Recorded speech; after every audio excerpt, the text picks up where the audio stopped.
Welcome back to Very Seas Readings. Today we are doing Stepney, the Bluebell Engine. And yeah.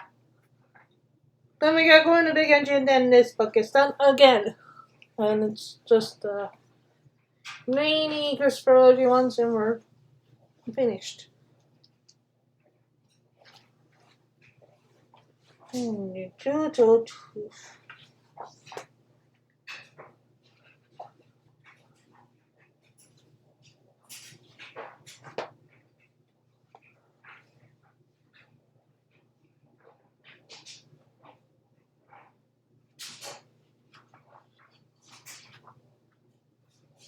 Bluebell's Angels. The bluebells are coming, the bluebells are coming, You must sing, Percy, grumbled Douglas. Can't you sing in tune? Anyway, our song's about cumballs. And mine's about bluebells. Then it's staff. Bluebells are flowers. Bluebells. Flowers can't come. They grow. My son is a daft. Percy was indignant. It is then. Again find about bluebells. We got the song called Bluebells Scotland. But, said Percy, triumphantly, the bluebells of England are different arrangements, and one of them is coming with his controller.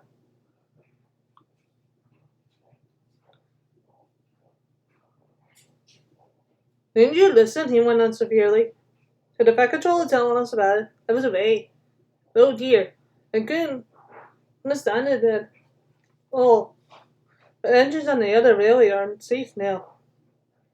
And the controls are crew. They don't like engines anymore. They put them on fold down signs and Rusty nearly stopped. They cut them up. You're right there, agreed Douglas. If I hadn't escaped, I wouldn't have been cut up too. It's all because it's beyond diesels. The old devils, he added severely.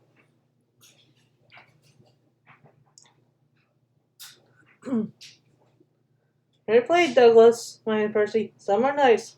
Look at Rusty and Daisy. Maybe so, answered Douglas. I'll never trust one myself. But what I can understand is all your blather about bluebells. Bluebells are kind people who want to save engines. They made a place in England called the Bluebell Railway. Engines can escape there and be safe. Like me waiting away here.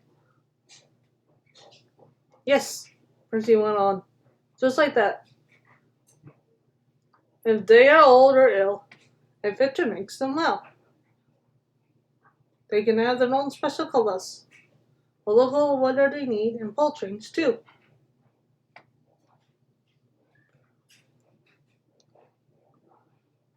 That's belong here, said Douglas with feeling. The back controller says Stepney was the first engine to escape there. So he asked him to listen bring his controller. But, objected Douglas, what about young diesels? When they catch him on the way? We puzzled too, said Percy. But the back controller says there's no danger of that. Stepney's a match for any diesel. Besides, his controller will take care of them. It's a brave engine for all that, said Douglas merrily. Fancy fighting this made for all those diesels doesn't see us.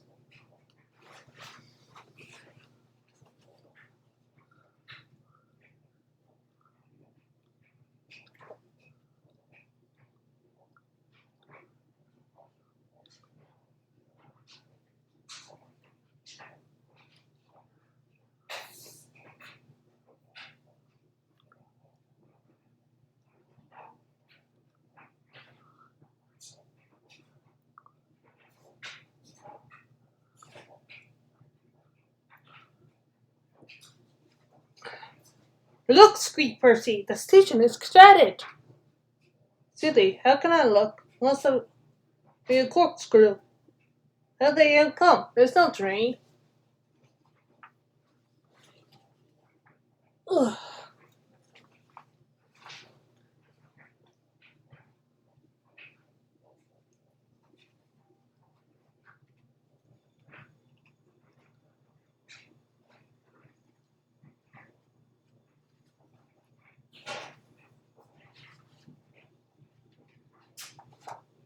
But Percy was wrong.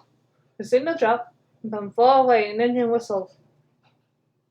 A gleam of yellow shone through the bridge's girders. "Here he comes!" yelled Douglas. "Poop, poop, beep, beep!" The two engines whistled excitedly in welcome. "Beep, beep, beep, beep!" replied Stepney, as with passengers and people waving and cheering, he puffed Bradley for induction on the last stage of his long journey. Stepney Special.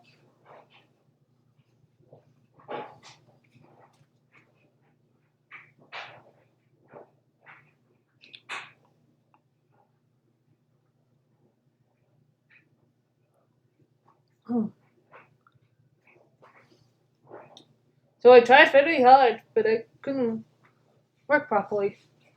They put me on a siding. So I stayed there for days and days. Other engines were there too. I was afraid. I would have been frightened too, said Edward. But then summer came. I met me, even gave me a coat of paint. I couldn't understand it until my driver came. He was very pleased. "Stepney, you lucky old engine," he said. "You have been saved. The Bluebell Railway's for you." "What a lucky surprise," smiled Edward. "Have they saved other engines besides you?" he asked. "Oh, yes," answered Stepney. "You're like our Bluebell and Primrose. They're twins," he chuckled. "And like two peaks. They only had numbers first. Bluebell's 323 and Primrose was 27. They were very pleased when their controller gave them names. Don't say he was wrong to do it."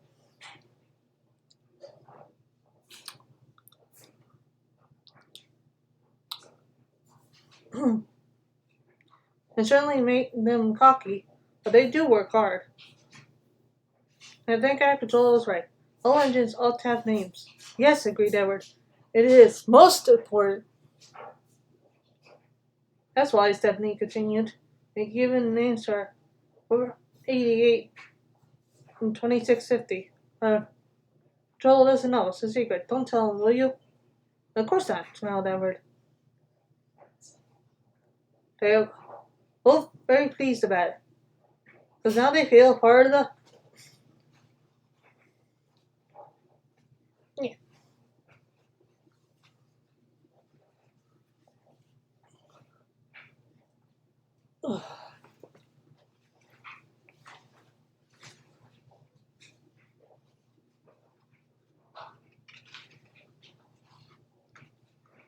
family. We call 4880 Adams after his designer. You know, it's a lovely engine. A Southwesterner from Devon, and stole away with any training he's given. Home Fort was 2650, then pulling trucks up high peaks in Derbyshire. These up so is comfortable. He had to be for that job. Captain Baxter's tough too, Stephanie went on. Rather rude. But he's worked in the quarry. And you know what that does to an engine's language and manners. "I do indeed," said Edward gravely. "He's a good sort, really," said Stephanie. "I like him. We both miss our work with trucks."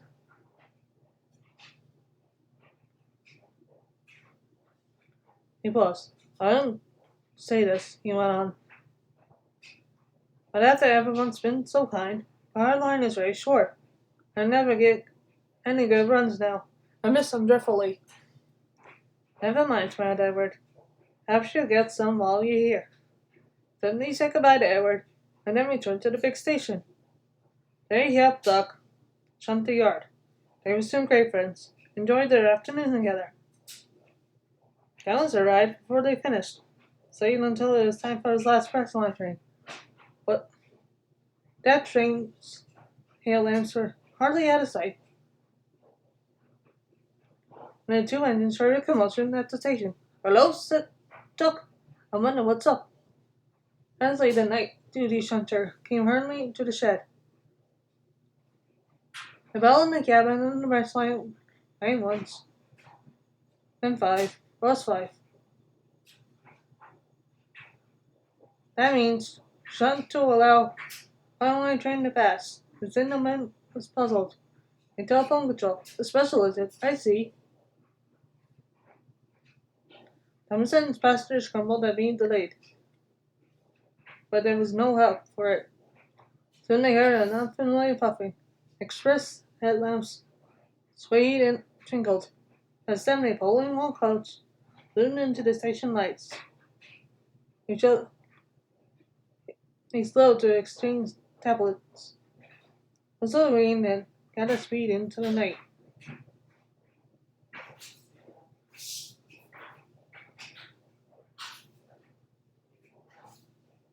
"Oh, bust my boiler," said Thomas, the tank engine.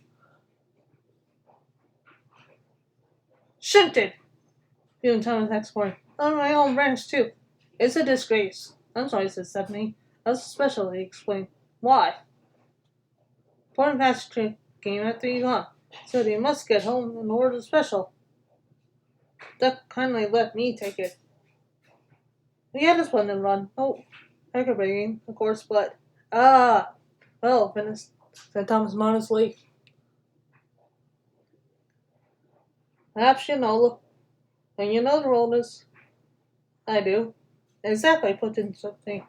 "Yes, that's an expert." Thomas flattered, forgot he was cross, and told Timmy all about his prime time.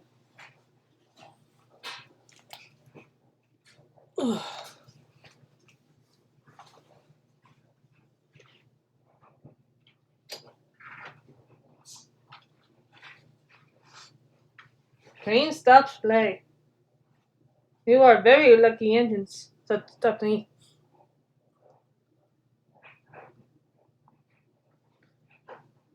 "Your branch has got everything. It's not enough to... Ow! Now yapping."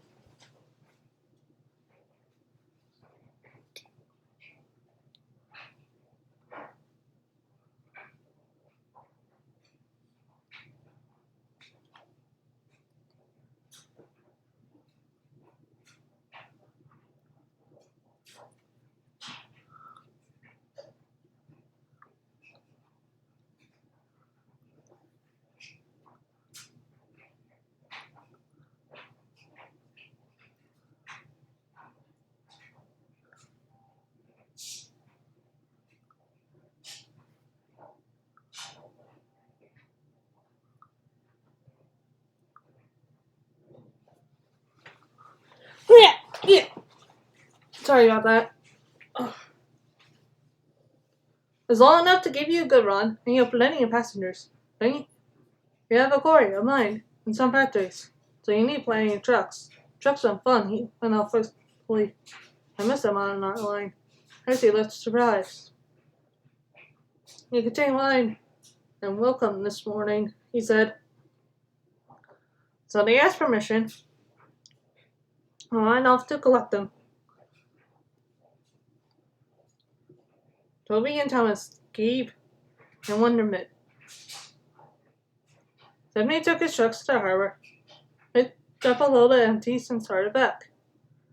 On their way, they stopped by a signal near a cricket field. Their match had just started. They settled down to watch. Presently, some fielders came towards them and waved. "Could you move, please?" he asked. "Your last few trucks are behind the bowler's arm."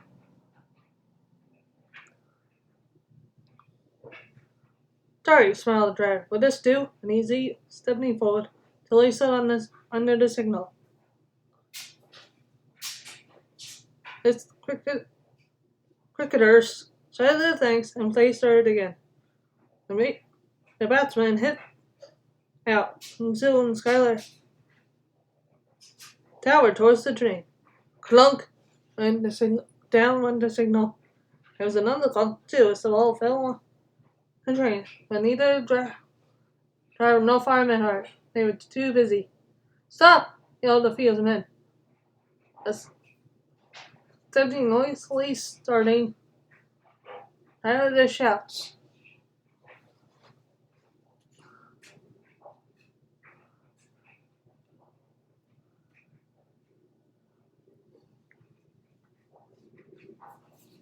Come along, leap up to the trucks. Left the Frankenfield's men behind. The one and only ball, they said sadly. Burden piled into an ancient car. Pick up, Caroline, they said. Caroline coughed crossly, and luckily came to life. They rolled out to the road. Stepney wasn't hurrying. He had just crossed the river when Caroline came up behind. Toot, toot, she wailed. Road and rail went side by side. The cricketers waved and shouted, but they were too far away for Vernon to recognize them or to hear clearly what they said. If those jokers want a race, remarked the driver, they could have one. He advanced his liquidator. As Stepney drew ahead.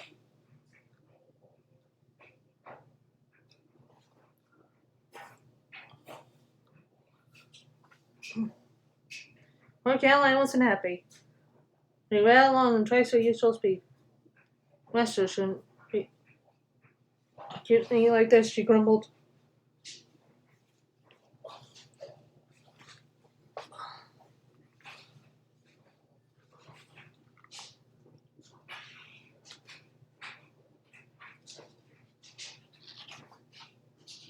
This pace is too hot for my system. It fuse on my circuits. Hurrah! She like that's the other train is run into a hole. Then we can't catch it. Now Master will have to be sensible and go home. But Master didn't go home. Caroline nearly boiled with fury, and he made her climb a steady hill and run down to the station on the other side. Caroline arrived just as Stepney instructed the trucks. His crew was going off duty. The cricketers explained what had happened. The driver and fireman were surprised. Did you say that? Was there a truck in the van? They asked. They all went to look. The ball was there, nestling under some straw.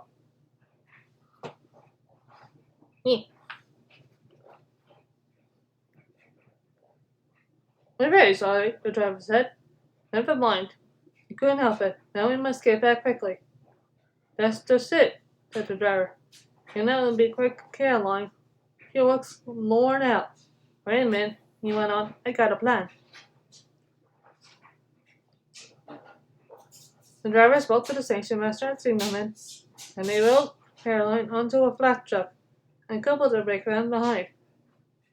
The cricketers got in and they pulled the train. They reached the field in no time. Suddenly was from the side, well, driver and firemen, guards, and a battalion. They were now more lost balls. And the game was made to an exciting finish. Even Caroline was pleased. She doesn't think train's silly now. They got their uses, she said. Except the wearing the 4 car wheels. Pulled out. The big diesel surveyed the shed. Not bad, he said. I've seen ones. At least you're all clean. Then skeeked. It's not your fault, he went on. But you're all out of date. Your controllers should scrap you. Get in just like me. Little oil, touch on the start, and I'm off. With no bother, no waiting.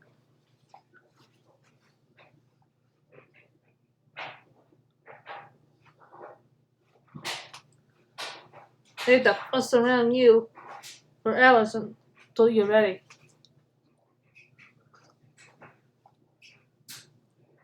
A lot of the engines found their voices. The inspector had to come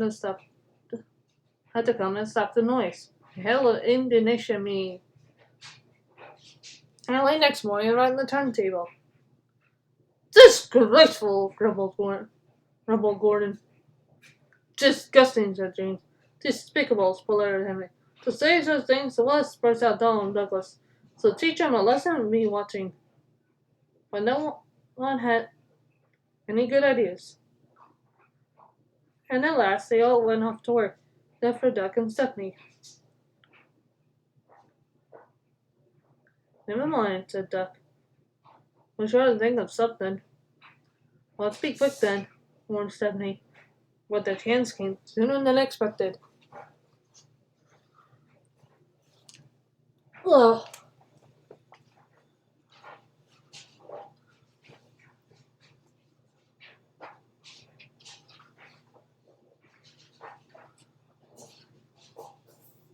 Diesel purred comfortably. It was being warmed up well before time. I expected Watson Feather making adjustments. Wind tugged at the expector's hat. The feather replaced intake cover. Okay, mate, he said. Diesel saw his coaches waiting at the platform. He rolled proudly towards them. Look at me, Duck and Stephanie purred. Now I'll show you something. He advanced a few yards. Then suddenly he coughed, flared, choked, and stopped. The inspector, meanwhile, see none of this. He was looking for his hat. Can we help you at all? Asked Duck and Stephanie sweetly. He's all seized with bad fury as they pushed him back to the shed. My hat, explained the inspector. The cavalcade went by. Bother your hat, said the back patrol crossly. The train's out in 10 minutes. And you'll have to take it, Duck. Duck was baffled, but when Stephanie asked, Can I help him, sir? He felt better. The back patrol was pleased too, and hurried away almost cheerfully to make the arrangements.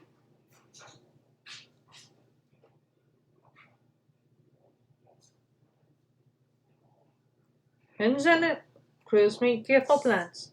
A good start. Everything. A good start's everything. On a job like this, warned Stephanie.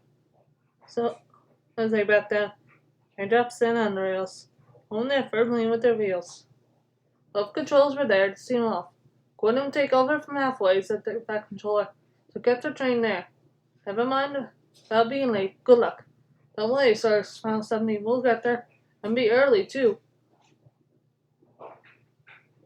They stood waiting, sizzling with excitement, ready and eager to be off. Unless the guard's flight waved. Then he stuck the wheels into the sand, gave him a heave. Come on, puffed Duck. While Stephanie parked silently in front, stumbling carefully over the points, then he stood up in line. Now for a sprint, wolfed Stephanie. I'm ready when you are, puffed Duck. Faster and faster they went, till also trying at such speed that the sight was merely blurs. And a clear signal saying whizzed through Everett Station and charged at Gordon still beyond. They felt the drag of their 15 coaches here. It was hard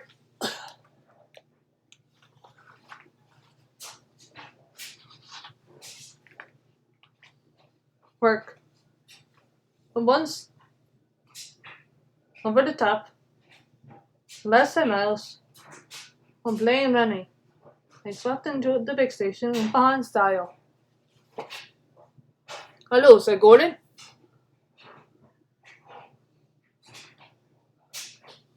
You're early. There's one in the headline for all Diesel. Have you heard the latest? He chuckled.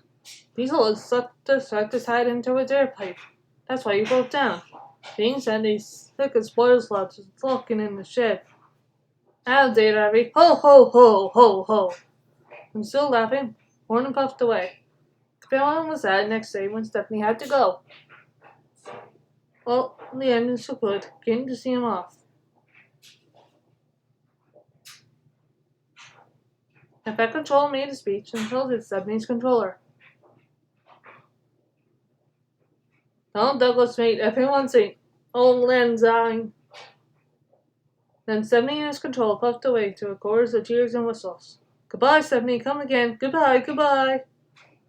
But what about Diesel? He slipped away the night before, said goodbye to no one, left two things behind. A nasty smell of bad manners, and pilot boiler hats. The end. Thank you all for watching this video. Goodbye.